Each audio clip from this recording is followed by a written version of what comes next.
आवडेचं वाहगाव केंद्रातील सर्व शिक्षक पालक विद्यार्थी आपण बाल आनंद मेळाव्यासाठी इथं सर्वजण उपस्थित आहोत आणि ह्या कार्यक्रमाचा आपण श्री गणेश करत आहोत.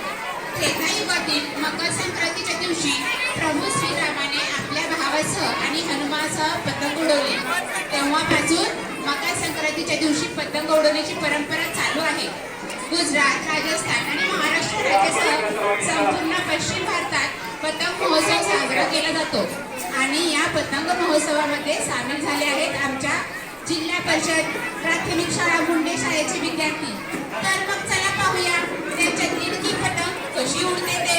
एक बहारदार गीत आपल्या समोर गाऊन येत आहे. जिल्हा परिषद प्राथमिक शाळा मुंडे मुंडे मुंडे.